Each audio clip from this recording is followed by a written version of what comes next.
Ganjing World, a brighter way of life.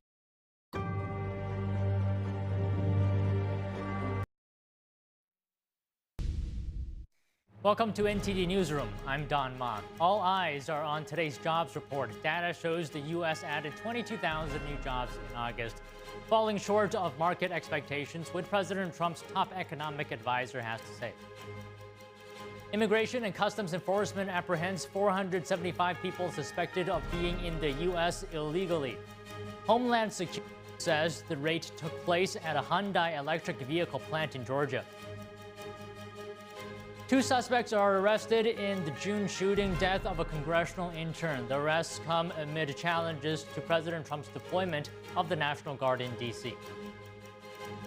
President Donald Trump plans to sign an executive order today to rebrand the Department of Defense as the Department of War. We discussed this with an expert panel.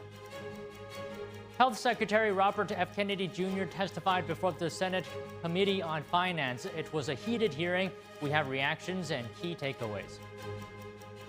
Ukraine says Western allies plan to deploy thousands of foreign troops in Ukraine after the war ends. The warning now coming from Russia. Tennis legends clash at the U.S. Open, and President Trump is returning to the tournament for the first time in a decade.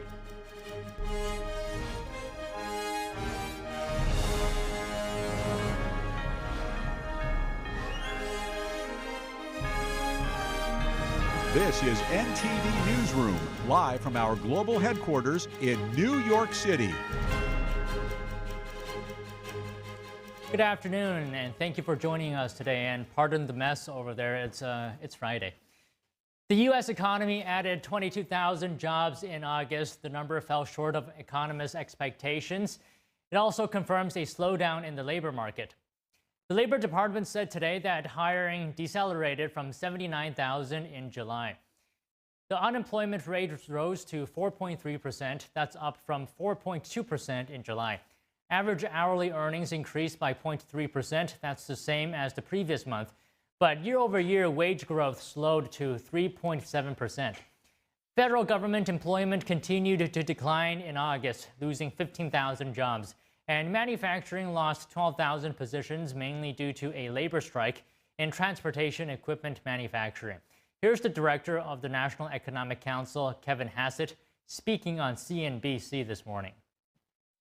This jobs number was certainly a little bit of a disappointment right now, but one of the things, there was a Goldman Sachs study that came out yesterday that showed that because the BLS hasn't really done a good job on its seasonal adjustment in August, that they tend to revise this number up by almost 70,000 jobs when they give you the revised number a month later. As you have to sit back and think, well, what's really going on in the economy depends on lots of indicators, and here are the ones that we're looking at that are giving us the judgment that the economy is sound and inflation is low.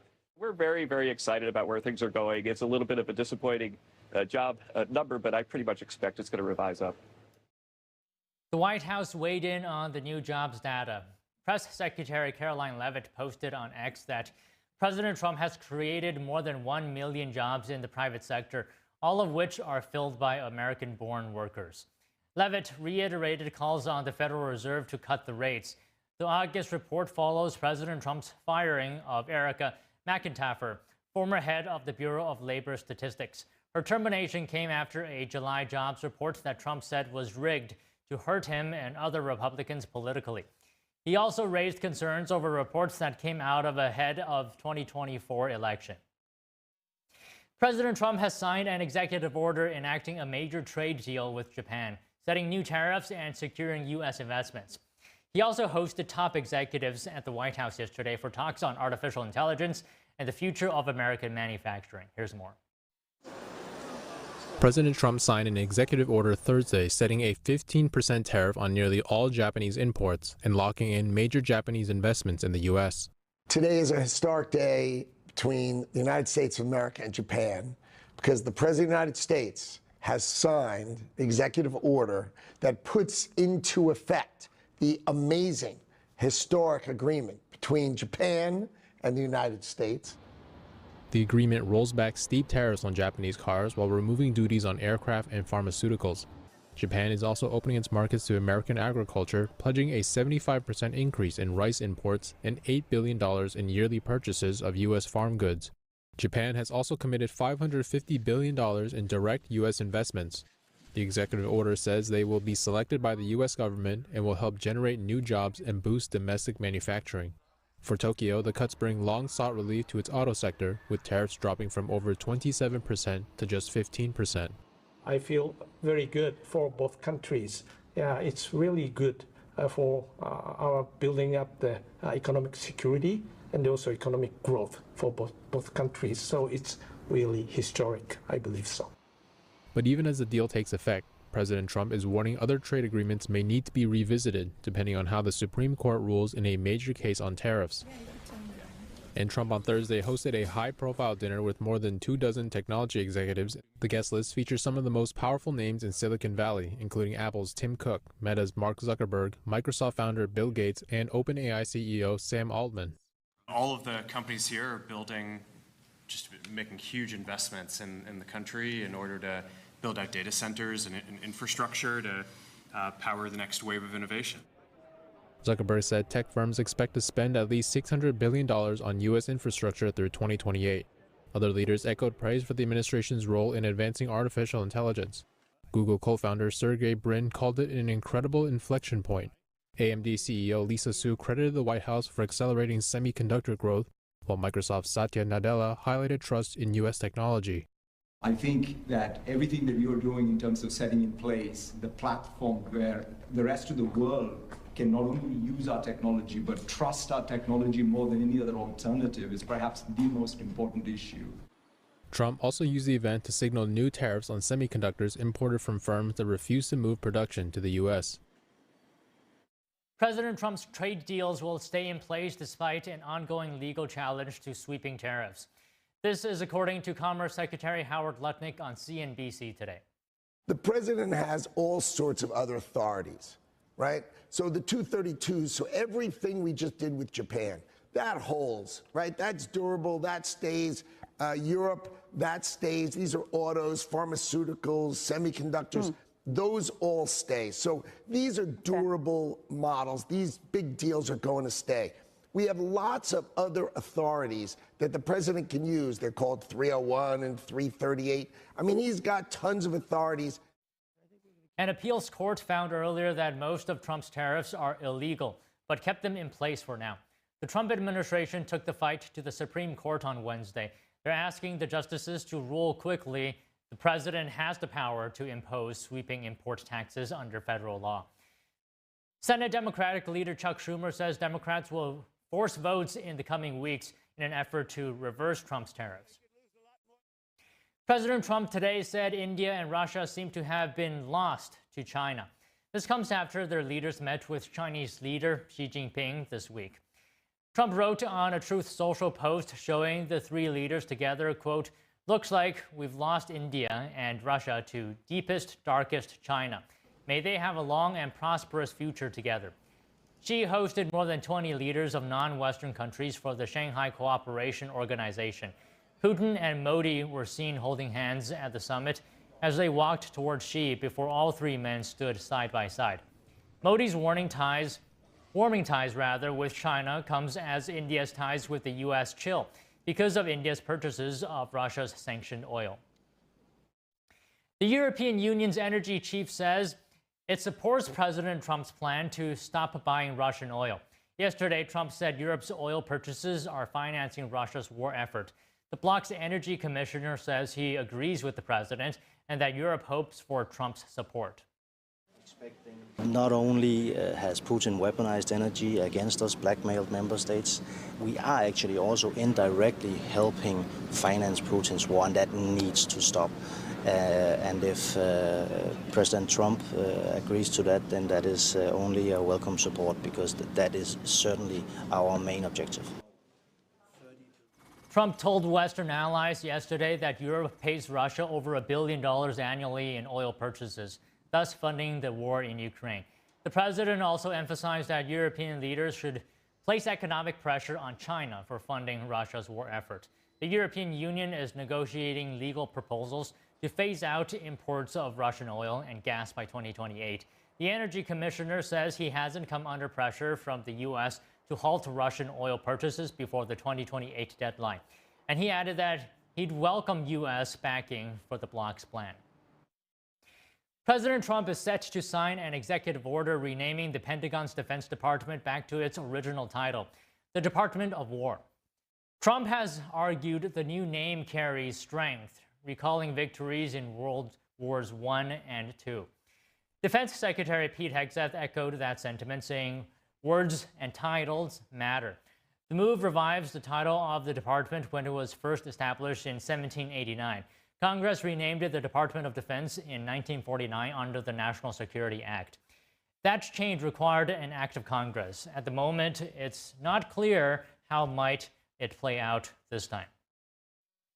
Joining us now to discuss this is retired U.S. Navy Captain Armin Kurdian. He's also a foreign policy and national security analyst, as well as a California State Senate candidate. And we have Casey Fleming, Chairman and CEO of Black Ops Partners Corporation. He's also a national security advisor specializing in unrestricted warfare.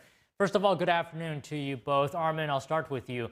What is that administration trying to communicate, in your view, by changing from defense to war? Good afternoon, Don. They're trying to communicate, as you said, strength, a different kind of perception, new U.S. Pride in our military and our ability to affect events around the world. Now, if you go around the world and look at various militaries, they're pretty much all labeled as their defense departments. Even Russia has their strategic defense forces, but obviously they're very offensive right now. But perception is definitely a reality. The Trump administration has worked very hard to withdraw U.S. forces and withdraw conflict from around the world, and he's signed 4 or 5 peace treaties this year as well at the same time. So this is a little bit of a dichotomy to rename the Department of Defense to the Department of War to something that harkens back to the first couple of world wars. I'm not so sure how well it's going to play amongst the American people, let alone the rest of the world. So Casey, you heard what Armin said. What do you think here? How do you like the name change? I actually like the name change. I think it sends a message to the rest of the world, and perception certainly is reality. So I think it's the right thing to do. Hopefully Congress will approve it and we can move forward. The world is in a very precarious position now. You've seen now China, Russia, Iran, North Korea, certainly Pakistan's there. They've aligned together in what China calls a multipolar world. That's just for staging, window dressing. It's a bipolar world. It's communism versus the free world. So that's what's going on, and I think the naming is very appropriate for that. So Armin, are there any signs or signals of a shift in military strategy? For this administration, absolutely. Trump has definitely tried to disentangle the United States from foreign wars, and he had a very strong desire to disentangle the U.S. from Ukraine and Russia, but he's finding out that it's actually much harder to do. You saw back during his first administration, he was very clear and very single-minded when he went after ISIS, and basically the U.S. defeated ISIS and eliminated that threat from the rest of the world. The United States was very single-minded when we went and took out Iran's nuclear capability using those bunker buster bombs, so GB-57, something that only the United States can do. So frankly, I think my personal opinion is that the U.S. is better suited to let its actions actually speak for themselves, to relabel something as a Department of War vice defense, as perhaps an offensive vice defensive action, however you might actually perceive it, I think might be a little bit counterproductive. So I would rather see us speak through our actions, vice necessarily through our words. So Casey, how do you feel about that? Speak through action instead of the name change.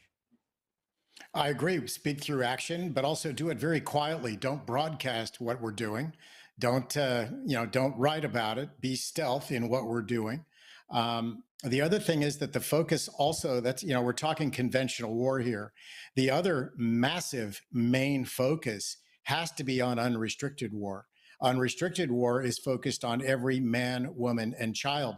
And we in the United States and the rest of the free world critically misread what our enemies are doing. So it's unrestricted war on every man, woman, and child that needs to be focused on. Drug warfare, which is fentanyl, and all those different drugs, cognitive warfare, which is TikTok, even legacy and mainstream media, political warfare, cultural warfare, education warfare, religious warfare, all these different warfares underneath unrestricted warfare. So we, the Department of War needs to include unrestricted warfare at its very granular level, because that war, we're in that war now. We are in World War III today. And this is what World War III looks like, with all these cyber hacks, cyber war, all this type of thing to weaken your enemy so they don't have a will to fight. So that's the thing, that's the missing element here, the missing link that has to be focused on. Okay, Armin, what are your thoughts on that?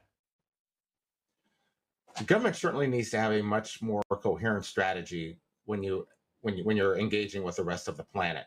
As a systems engineer, you understand that a lot of decisions have impacts on everything else around it. Nothing exists in a vacuum. You try to maybe act in a stovepipe, but you find that a lot of your decisions have ramifications. So I would like to see our State Department work much more closely and maybe make a much harder press to say some of the more non-aligned countries of the world, to bring them under the U.S. Sphere of influence, the U.S. sphere of economic prosperity and spirit of freedom, at the same time that we engage with more trade, more economic benefits, and diplomatic outreach. You see that India was right there at China's military parade with Xi and Putin. Yes, they live in that part of the world and they want to play nice in the sandbox, but they also like to call themselves the world's largest democracy. And engaging with communist dictatorships is probably not the way to do that. So the U.S. sometimes has a perception out there in the world. And I do agree. There are lots of different types of warfare out there, and you have to be very serious about where we are right now, because you don't want the U.S. to be the frog in the pot of very slowly boiling water, and all of a sudden we wake up one morning and find out that we no longer have the ability to influence events around the world that we used to.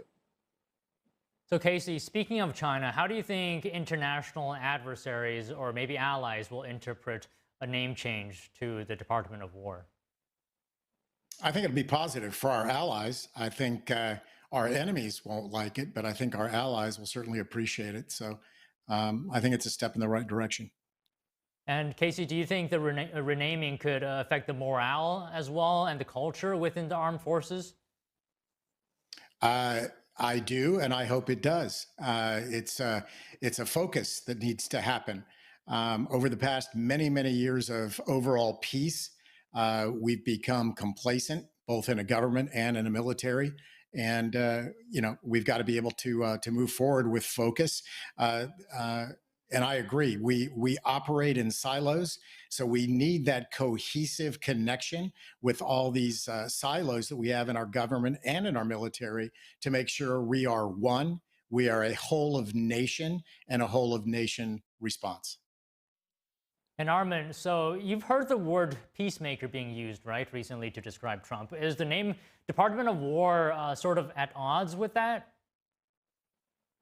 That's my concern, because, as we said, we've seen him bring, conflict between Cambodia and Thailand to an end, India and Pakistan. So, and we have the Abraham Accords, and I know he wants to bring more countries under the Abraham Accords as a man of peace.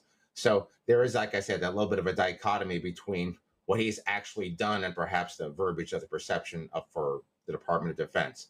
Look, as someone who's led, hundreds of men and women, in an operational squadron or in a systems command, having folks work under me, all I can tell you is that they want to be resourced and they want to be provided what they need to actually get the job done. They want to see their work lead to achievement and lead to success, and that's really what kind of drives the ball forward.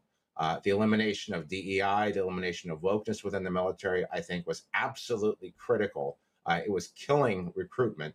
So in that sense, those actions, I think, have really provided significant dividends to perhaps the DoD's productivity. But the DoD still has problems in terms of how it spends money, some of its prioritizations, and a lot of the roadblocks it puts in its own ways in terms of defense acquisition, which basically cost us many billions of dollars a year with nothing actually to show for it. So there's still a lot more work to actually be done in that sense. I'd like to see that happen because a lot of these missiles we were shooting at these ballistic missiles, these drones, these $1 million, $4 million missiles against drones that cost maybe 1,000th of them is not a way to do business. So still a lot of work to do that I think is probably more important than renaming the entire department.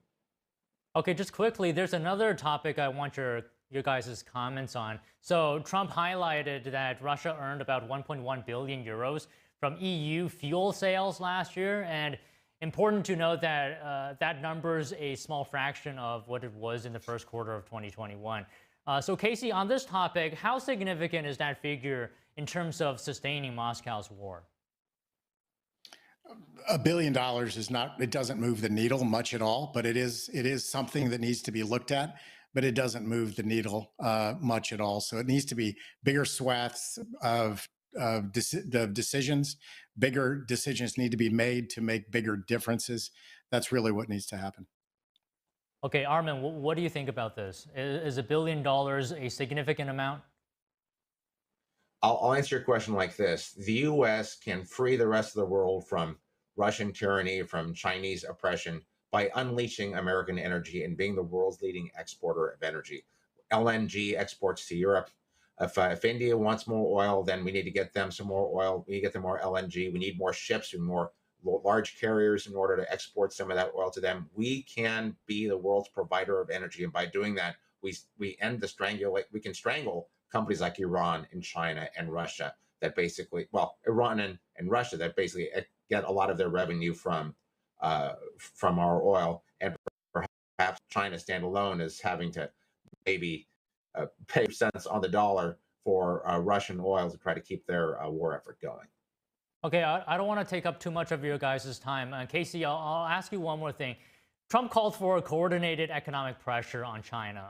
What would be needed to be done for that to be the most effective? We would have to go to all of our allies and have a concerted and mapped out effort to starve the Chinese economy. So everybody needs to be in on that. So it's an economic move. It's also a security move. That's really what needs to happen. So China needs it. The world, you know, from my crow's nest, the world is at war. We are in a war. It's just not a hot war yet. It's not conventional. It is certainly unrestricted war, again, to weaken your enemy by all means necessary within the borders of your enemy. And that's happening throughout the US, through Europe, Canada, Australia, all of our allies. And we all have to come together, but first of all, from a security perspective, also an economic perspective, and all operate as one. And I think that at that point, we will be able to make a significant difference on China, whose only goal is to completely eradicate the United States from the map. And that's where it's going. I've been doing this for 15 years. The story hasn't changed at all. Well, good discussion today. Thank you, Casey. Thank you, Armin. Thank you. Immigration and Customs Enforcement apprehends 475 people suspected of being in the U.S. illegally. Homeland Security says the raid took place at a Hyundai electric vehicle plant in Georgia. We have that story and more when we return from the break.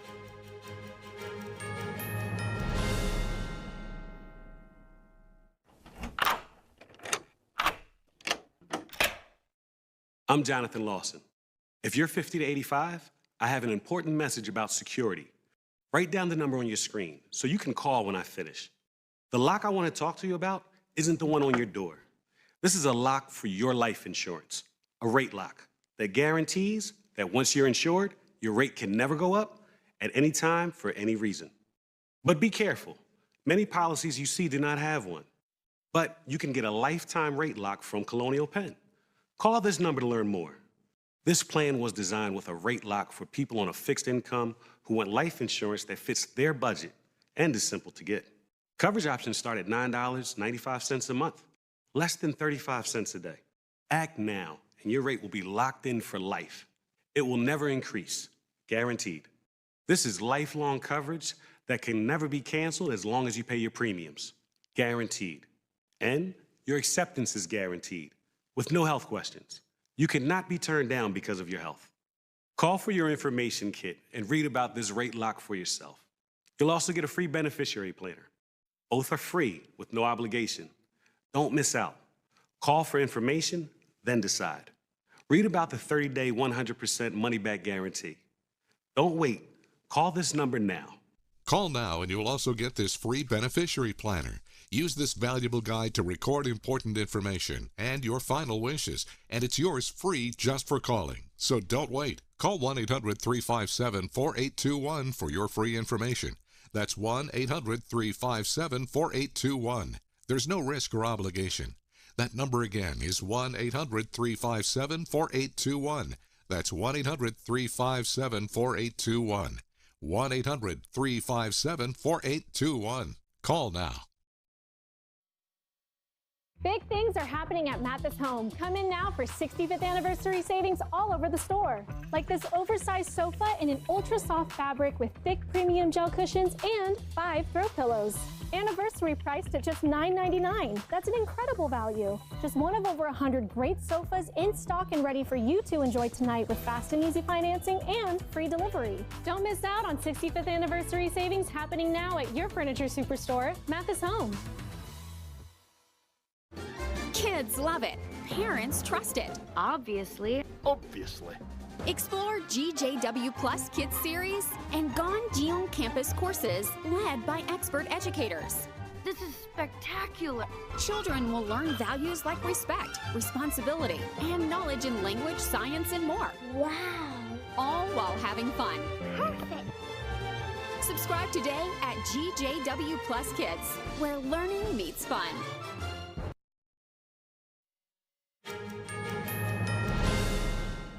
Two suspects have been arrested for the June shooting death of a congressional intern. U.S. Attorney for the District of Columbia, Jeanine Pirro, briefed reporters today on the arrests. Individuals have been arrested, and this is a critical step for justice. But our work is not done as we continue to seek a third suspect in this case. Charges have been filed against two individuals. 17-year-old juvenile by the name of Jalen Lucas. He is a juvenile, now charged in adult court. Another 17 years old, Kelvin Thomas Jr., another juvenile being charged in adult court. Both of them charged with murder while armed under the D.C. Code 22-2101, which is murder in the first degree. Pirro told reporters several guns were found at the scene. Intern Eric Jackham was fatally shot in D.C. on June 30th. The 21-year-old had been interning for Kansas Representative Ron Estes at the time of his murder. The arrests come as President Donald Trump has deployed National Guard troops in D.C. in an effort to rein in violent crime. The Attorney General for the district has sued to stop the deployment. Continuing with D.C., National Guard troops in the nation's capital will extend their encampment through November 30th. The commanding general yesterday said the soldiers will continue to help ensure public safety in the troubled city. Brigadier General Leland Blanchard II said the deployed personnel will remain because their mission is not yet complete. Blanchard said the goal is to make sure everyone that walks through the streets of the city is safe, saying the nation deserves that. Trump previously invoked Section 740 of the Home Rule Act, which allows the president to control the city's police department for up to 30 days. Any extension needs approval of Congress. ICE yesterday apprehended 475 people suspected of being in the U.S. illegally.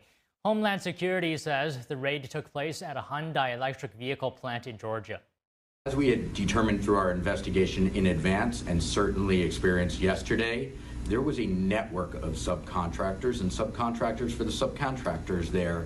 So the employees worked for a variety of different companies that were on the site. It was not just the parent company, but also subcontractors, and we're unveiling that whole network.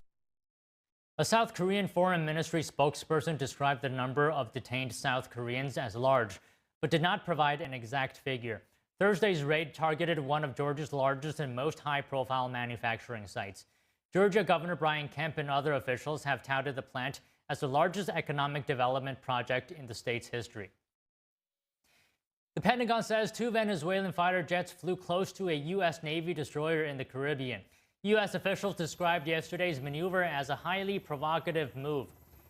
The destroyer is one of several American warships officials say were deployed to the region to disrupt drug smuggling. The encounter comes just days after a U.S. strike on a suspected drug smuggling boat that killed 11 people. Venezuelan President Nicolas Maduro is calling the deployment of ships, marines, and a submarine unjustifiable and criminal. Maduro says his country is at maximum preparedness to respond. And in an alleged spying case, a State Department employee was sentenced to 4 years in prison yesterday.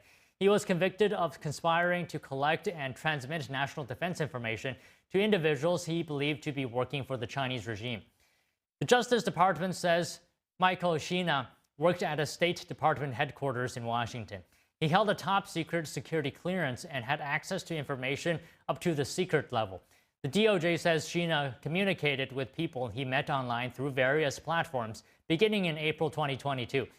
It says he provided them sensitive U.S. government information in exchange for money. In August 2024, Sheena allegedly met an individual at a hotel in Peru who provided him with $10,000 and a cell phone. Prosecutors say the phone was intended to be used for Sheena to receive tasks and transmit information. They say Sheena used the cell phone to photograph and transmit at least 4 classified documents that contained national defense information. The State Department is warning about China's influence on Central America. It's rolling out new visa restrictions on Central American nationals accused of working on behalf of China's Communist Party. Secretary of State Marco Rubio says the policy targets individuals who knowingly support or direct CCP-backed activities that undermine the rule of law in Central America. Rubio said those individuals, along with their immediate family members, will be barred from entering the U.S. The State Department says some nationals are already facing restrictions under the new policy. The Chinese embassy in Washington has not commented on the new restrictions. Coming up, Health Secretary Robert F. Kennedy Jr. testifies before the Senate Committee on Finance. We have reactions and key takeaways from the heated hearing. That and more after the break here on NTD News.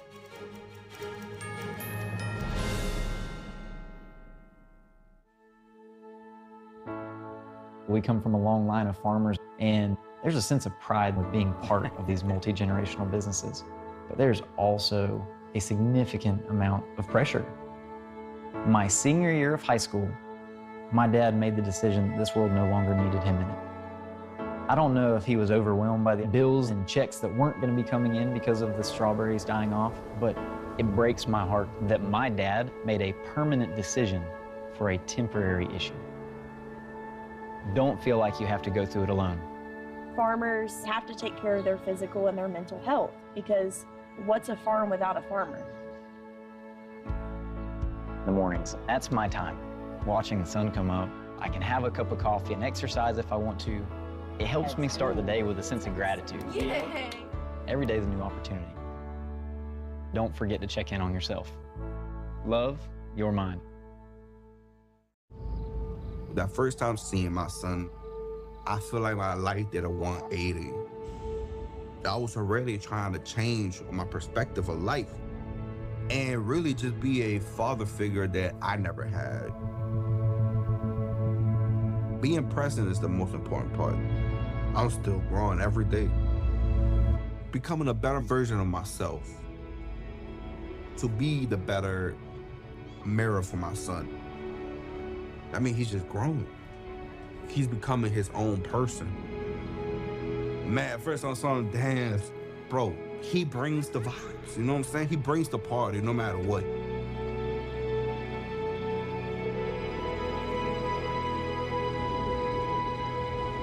He really a definition of like why he loves somebody.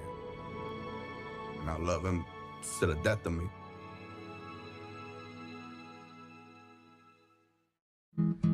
Where did the time go?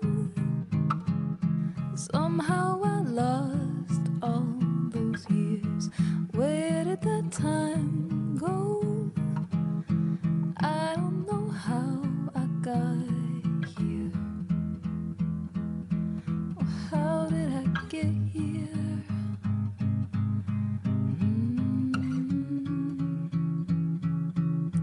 Ooh.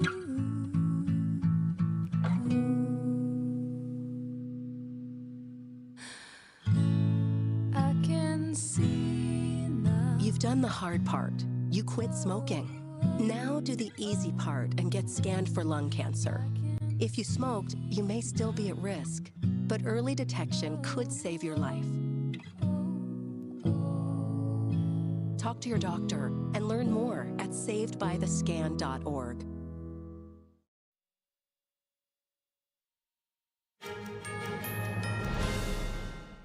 Health Secretary Robert F. Kennedy Jr. testified before the Senate Finance Committee yesterday. Joining us now to discuss the takeaways is Jeffrey Tucker, the founder and president of the Brownstone Institute, a nonprofit organization focused on the post-pandemic freedom and reform. He's also the author of Life After Lockdown. Jeffrey, good afternoon. So I'm sure you watched the hearing yesterday. It was quite heated in some moments, I would say. What was your number one takeaway, the number one thing that stood out to you in the hearing? I don't know. I watched the entire thing, and it wasn't just a few moments. It was the entire thing. It was seemed to be a premeditated attack from the very beginning all the way to the very end. I don't know how it is that Bobby, or I should say Robert F. Kennedy, was able to hold up that entire time. I thought he handled himself masterfully. He tried not to lose his temper, but he also, they wouldn't let him get a word in, present his evidence, his thinking, his rationale. Fortunately, he's on many interviews all the time, so the American people have a chance to see who he really is. But they really didn't want him to talk. They wanted to use it just for grandstanding and a politically motivated attack. I found it actually quite shocking and disappointing.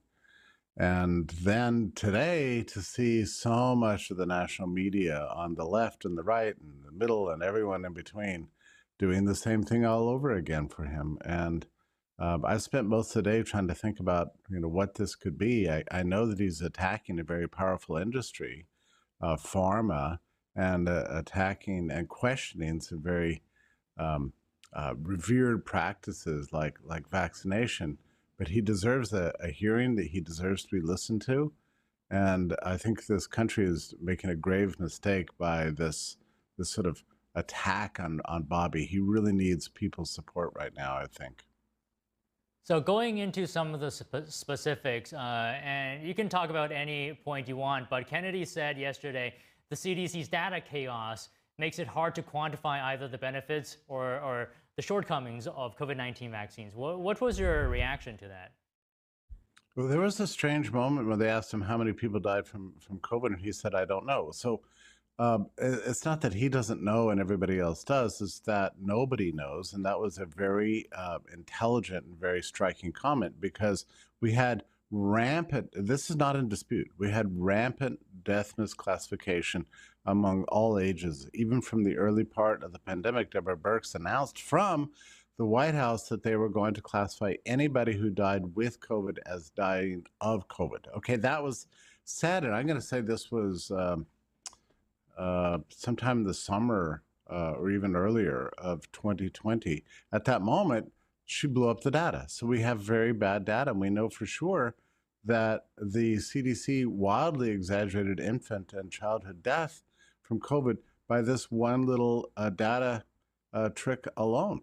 And then you add to that the inaccuracy of the PCR tests that were widely used in the early days.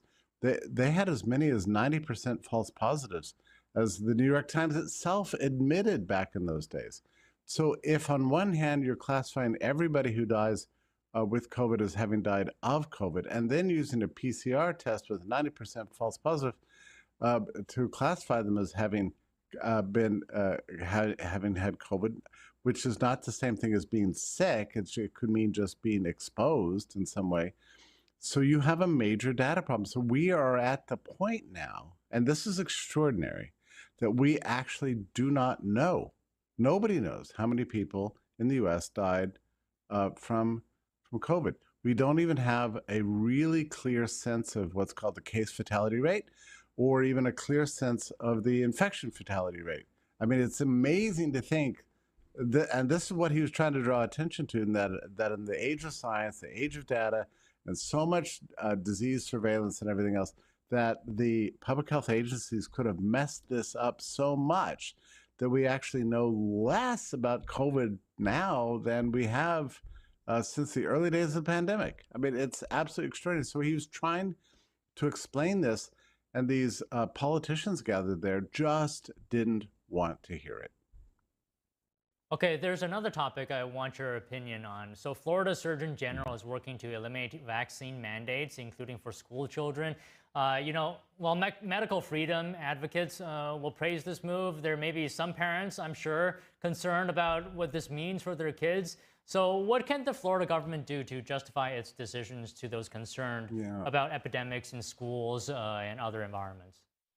I saw that press conference with Dr. Joe Ladapo, and everybody was cheering. People were crying in joy over it. We need at least one state with medical freedom, and we can judge the health outcomes afterwards. Of course, he's not saying any more than RFK is saying that if you want your child vaccinated, if you yourself want to be boosted for COVID or whatever else you want, you can get it. It's not as if these shots are banned. All he's doing is not requiring them of people, violating people's conscience, really.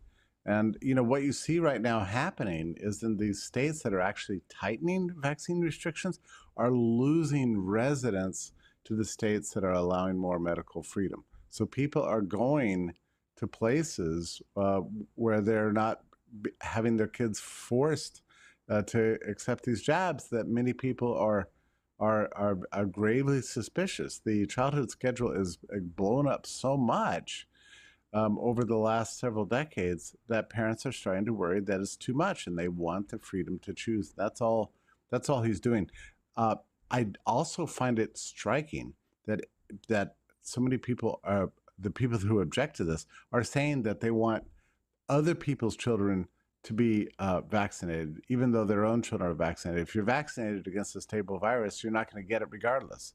If you get the chickenpox vaccine, you're not going to get chickenpox. It doesn't matter if the other kids in the classroom are not vaccinated against chickenpox and get it. It shouldn't affect you. Like, if you really believe that vaccines work, you shouldn't worry about what other people have. You understand what I'm saying? It's absurd.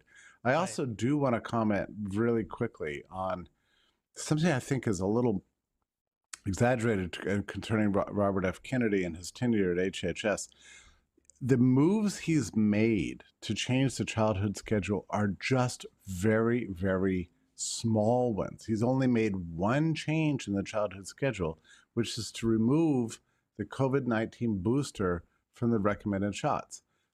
Children are of vanishingly low risk, near zero. The boosters that are out there now do not even pertain to the strain that exists. We know that the shot's effectiveness only lasts 3 or 4 months anyway.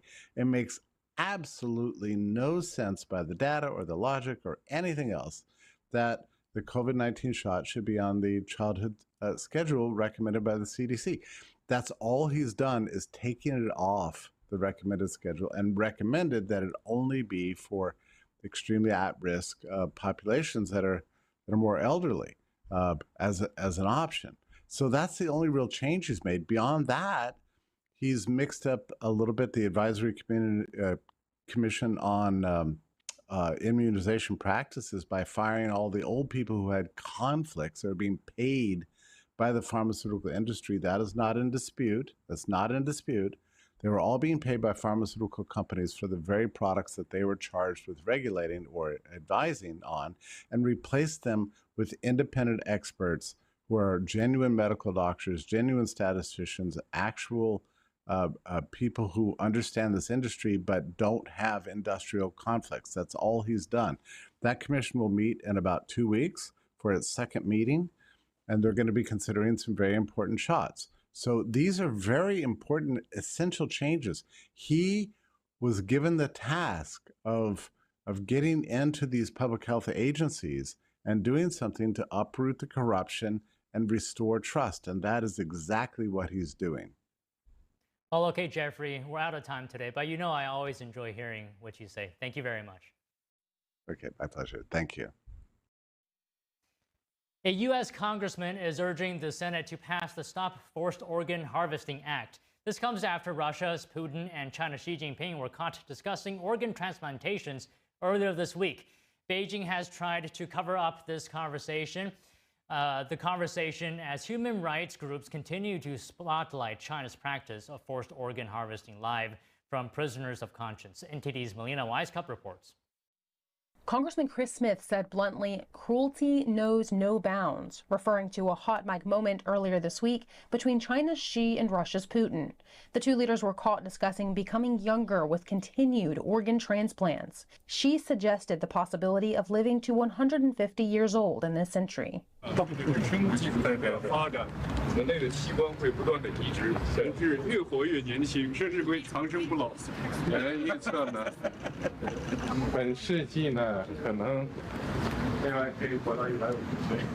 Following the incident, Western media reports highlighted the moment in shock, while Beijing sought to cover it up. Chinese media outlets have taken down videos containing the clip or covered the sound with music and replays. Russian leader Putin confirmed the talk while adding he didn't pay attention to it. The topic hits a nerve for Chinese Communist Party leaders. Human rights activists are working to expose the CCP's forced live organ harvesting. When you do something like this, you think you're getting a great benefit, but you are doing it at a terrible cost to someone else's life. An independent investigation from the UK's China Tribunal in 2019 found the killing for organs scheme to be widespread in China. The report concluded that Falun Gong practitioners have been one and probably the main source of organ supply. Falun Gong or Falun Dafa is a group facing persecution in China for over 2 decades. Congressman Smith told the Epoch Times on Thursday, "My own argument has been that from Xi Jinping on down, anybody in the higher echelon, especially in the Chinese Communist Party, will look to steal somebody else's internal organs through coercion, through death, to extend their life. I can't think of a more selfish and barbaric act to do that." Being committed right now as we meet by Xi Jinping and the Chinese Communist Party. They are murdering tens of thousands of young people, Uyghurs, Falun Gong practitioners, and some others, in order to steal their organs. Congressman Smith has long fought the persecution in the halls of Congress. He's now urging the Senate to quickly pass his Stop Forced Organ Harvesting Act. It passed the House in May. House Speaker Mike Johnson suggested it go at the top of the priority list. Reporting from Washington, D.C., Melina Weisskopf, NTD News. The aim is to upgrade aerial, naval, and cyber operational capabilities against North Korea's nuclear and missile threats.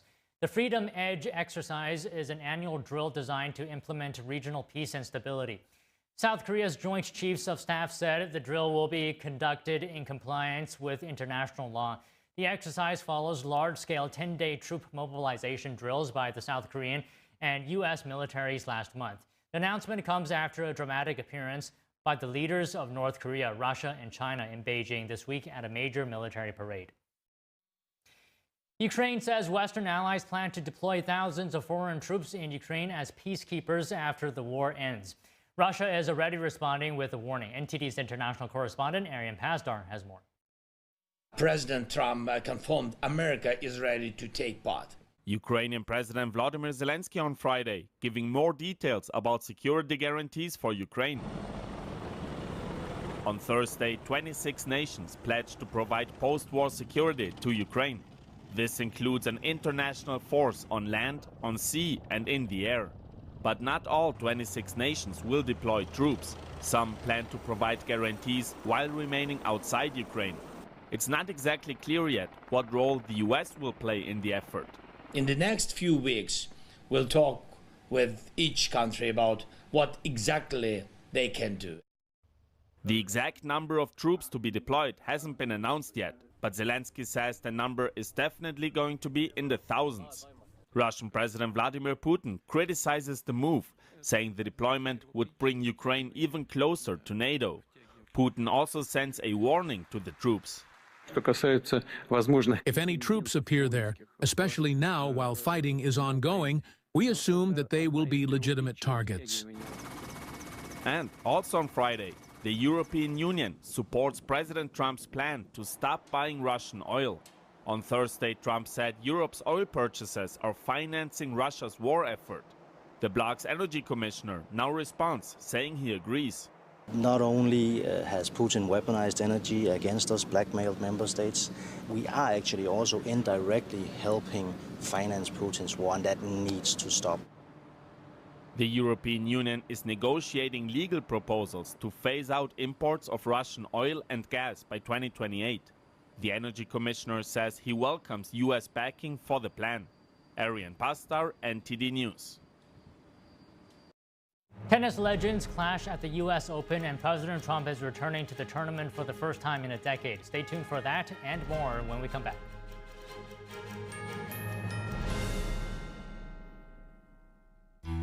This land, our America, built on hard work, determination, and grit. Sometimes the days run long, but hope, it never runs out, even when the food does, for America's veterans, working parents, even kids. Because in every corner of every town, even yours, millions of hard-working neighbors are facing a hunger crisis, many for the very first time. In this land of plenty, affording food shouldn't require second jobs and third shifts or choosing between your groceries and bills. Today, you can help change that. Call or go online to helpfeedingamerica.org and give $19 a month, less than 63 cents a day, to help every neighbor get the food they urgently need. Because taking care of each other is what makes America strong. We're Feeding America, not just a name, but an action. Working with over 200 local food banks like the ones in your community, and demand is soaring. You go to the grocery store, you spend $100, and $100 is a new $20 bill. Even with 2 full-time jobs, it's hard to make ends meet. These are tough times, but when we stand together, we become the very best of a strong America. Please call or go online to helpfeedingamerica.org. Just $19 a month can feed a family today. And your first gift can double an impact. Plus, we'll send you this free canvas bag as a reminder of the hope you're delivering. When it comes down to it, it's about taking care of your family first and the loved ones that you need to provide for. Because you're not just giving food, you're fueling resilience for people across the nation. You're feeding America. Call or go online today to helpfeedingamerica.org, and your gift can double an impact. I'm excited to announce that we're having a huge sale on overstock and brand new products. For example, MyPillow Percale bed sheets, every color, every style, every size, only $29.88. Our Percale bed sheets are breathable, cool and crisp, and they're perfect for spring and summer. And check out Rev 7, the next generation of energy drinks. It tastes great, and it gives you energy all day with no jitters and no crashes. Best of all, it's actually good for you. And for a limited time, try our 3-pack absolutely free. So go to mypillow.com or call the number on your screen. Use your promo code to save 20% on our Rev 7 12-packs, or try our introductory 3-pack absolutely free. And our Percale bed sheets, all sizes, only $29.88. Twin size, full size, queen size, king sizes, all $29.88. Inventory is extremely limited at this price, so order now. Amanda Anisimova yesterday rallied from a set down to defeat 4-time Grand Slam champion Naomi Osaka. The 8th seed prevailed 6-7, 7-6, 6-3 on Thursday to reach her second straight major final, where she will face defending champion Aryna Sabalenka. Osaka, twice a U.S. Open winner, battled hard under the lights of Arthur Ashe Stadium, but couldn't stop Anisimova's late surge. Earlier, world number 1 Sabalenka came from behind to beat American Jessica Pegula in 3 sets, 4-6, 6-3, 6-4, to keep her title defense alive. This year's Open is stacked with marquee matchups.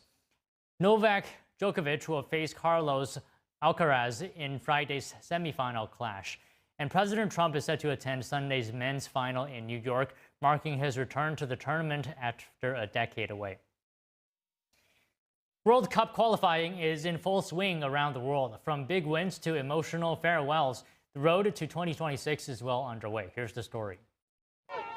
Uruguay, Colombia, and Paraguay have qualified for the 2026 World Cup. They secured their spots in the second-to-last round of South American qualifiers.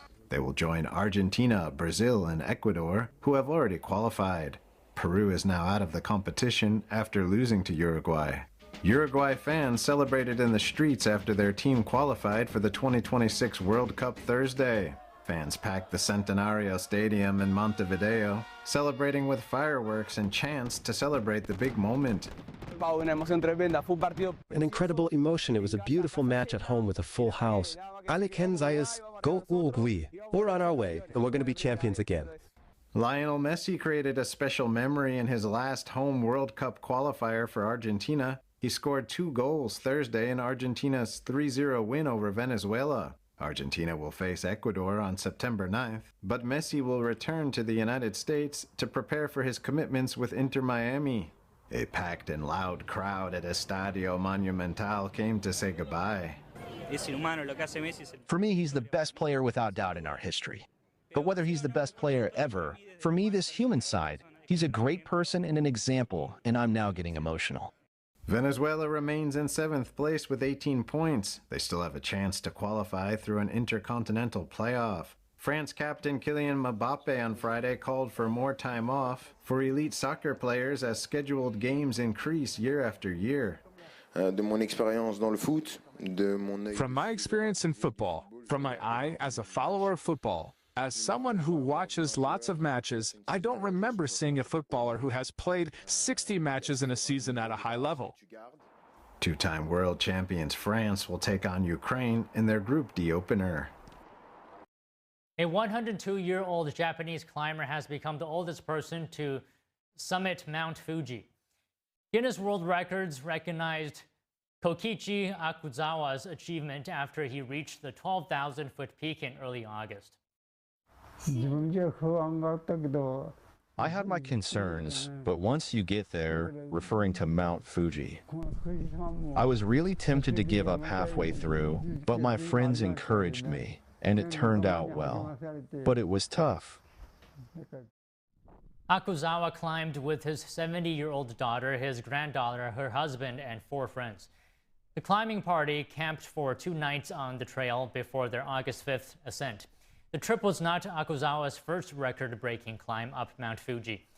He was 96 the first time he became the oldest person to scale Japan's tallest and most famous mountain. The French government may collapse on Monday as opposition parties plan to vote against a confidence vote set by the Prime Minister. President Emmanuel Macron could appoint a new premier, call snap elections, or resign. We have that story when we come back.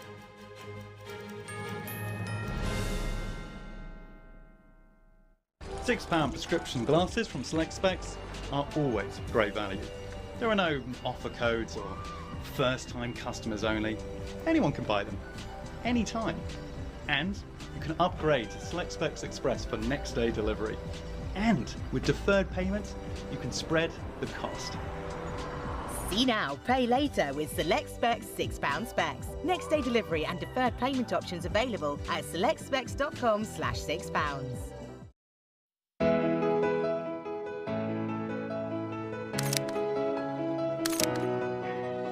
Focus on beauty, showcase nature, share kindness, feel brightness, capture the beautiful moments in your eyes. Your works will be showcased in galleries and on multiple online platforms, appreciated and collected. Please visit photo.ntdtv.com. So at the age of 5, I was sexually molested. I had my first child at the age of 15 and became homeless at the age of 16. The scariest part about not having a place to live was having a child and not having a place to live and not knowing where our meal was going to come from and where we're going to sleep. To be homeless as a teen, I didn't ask for that. No young person should ever have to worry about having a safe place to sleep at night, or a warm meal to eat, or whether anyone cares about them. 1 in 10 young adults will experience a form of homelessness this year, and that's unacceptable. But the good news is there is an organization making a big difference, Covenant House. Call or go online now. For a gift of only $19 a month, just 63 cents a day, you can provide hot meals, safe shelter, medical care, and love to more than 2,000 young people who sleep at a Covenant House every night. For over 50